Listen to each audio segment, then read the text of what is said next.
I'm Moneyman Lalo. This is On Paper Sports. Today we're talking about what's going on in the month of December. Um, I know I've been gone a while, trying to get back to it. But this month we have Virgil Ortiz versus Erickson Lubin in Fort Worth, Texas.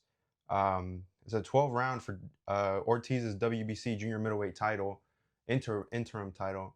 But depending on the winner of this fight, if it's Ortiz or Lubin, hopefully it is Ortiz. Usually, I mean, we've been seeing a lot of upsets this year, but hopefully it is Ortiz and he can fight Jerron Boots Ennis. He's with Golden Boy still in the zone, so they have that connection, and they've been talking about that fight for a while now. Ortiz took this fight because Ennis was doing something else, pursuing something else, but now they have come to an agreement, I guess, where they're going to fight after this fight because they'll both be free. And on the undercard of that fight, you got Darius Fulgham versus David Stevens. Darius Fulgham lost the last time I seen him. I actually seen him live in Vegas.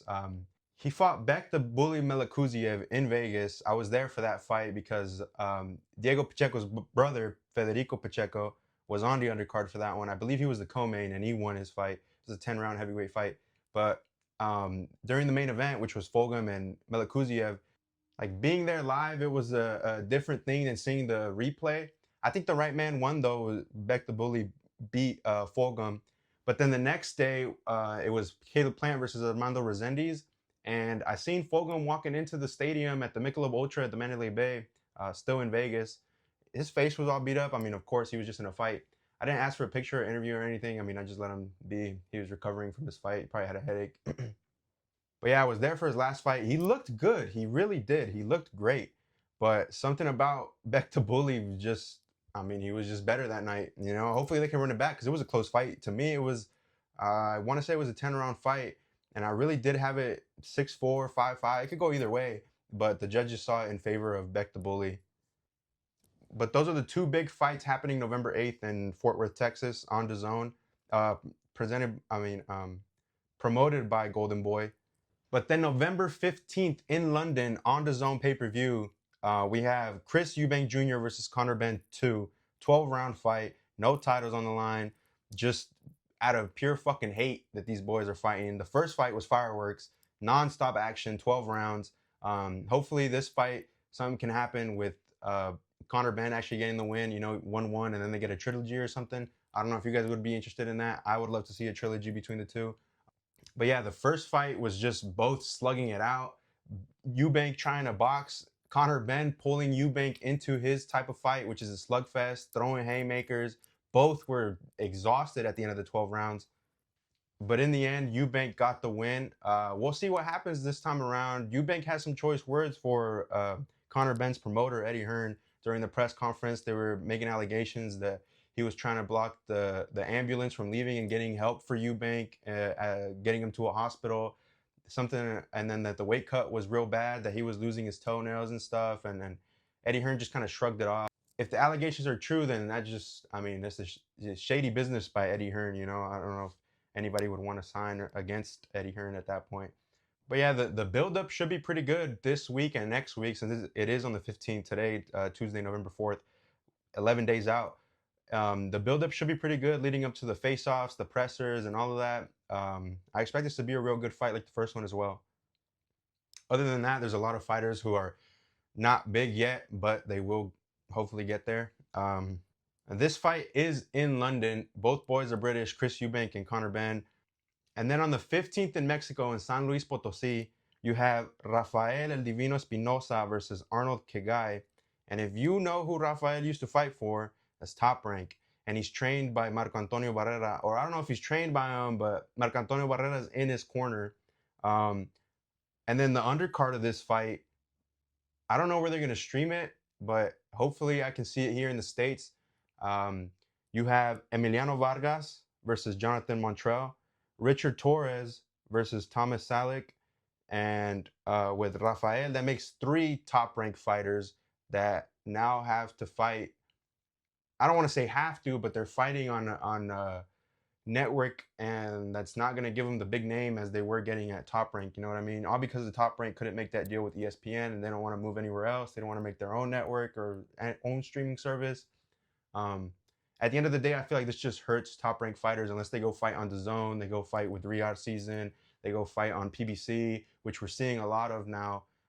Fighters just crossing over. I think the Top Rank days, long gone, man. I don't think they're coming back, especially with Bob Arum not making any cases for anything really. He's just like, we'll see, we'll see. I don't think he's in a hurry to get these boys back into the American public spotlight. But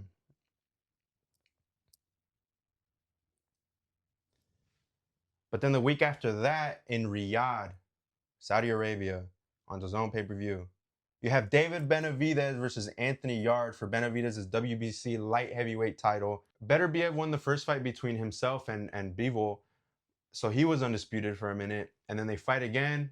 Bivol wins the second fight. He's undisputed for a minute.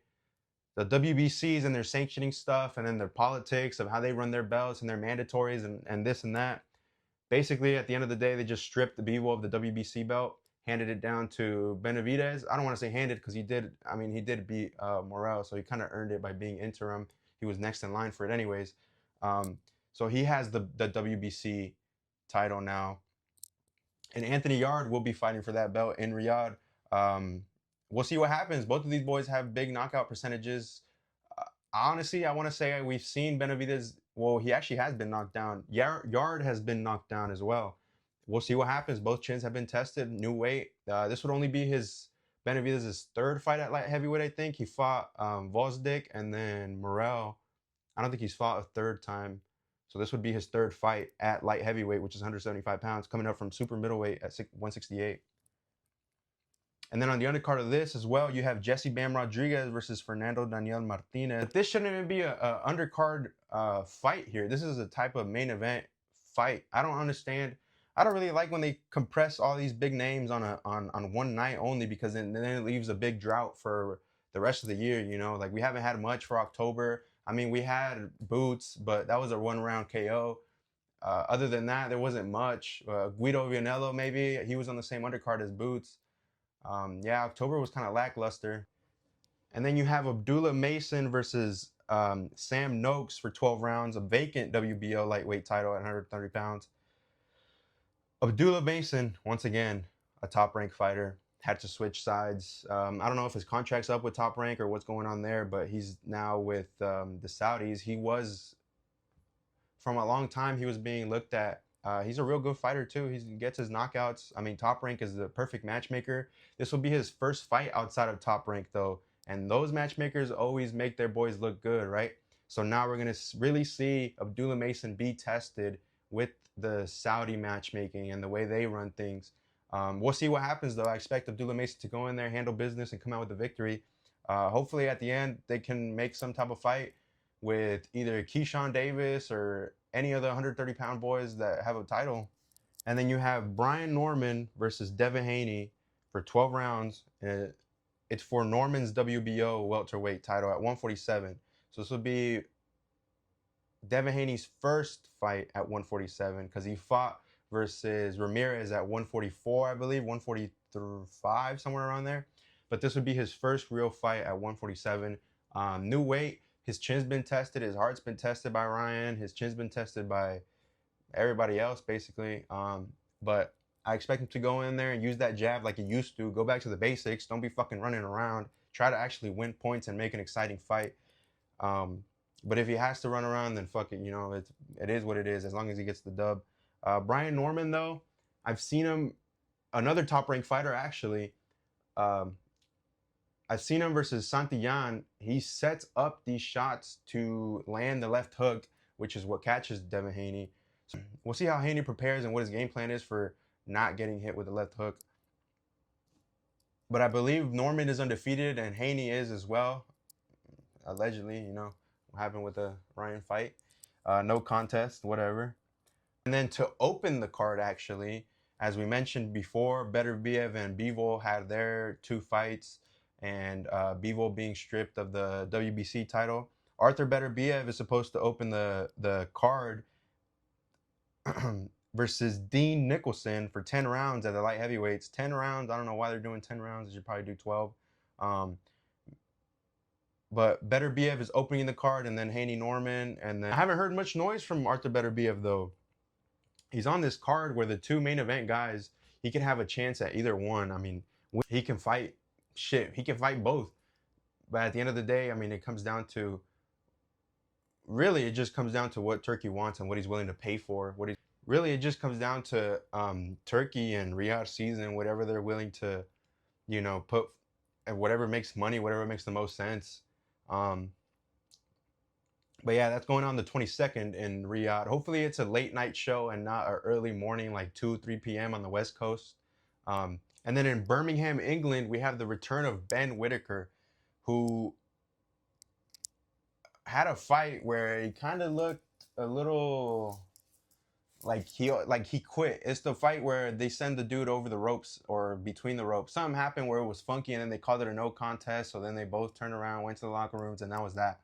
Um, but we have Ben Whitaker versus Benjamin Gavazi, and this is promoted by DAZN. Eddie Hearn signed Ben Whitaker a couple months back or a month back, trying to make him his new face for British boxing at this weight class. He's trying to make Ben Whitaker be one of his new faces for DAZN, trying to build him up the same way Top Rank would do with their fighters. And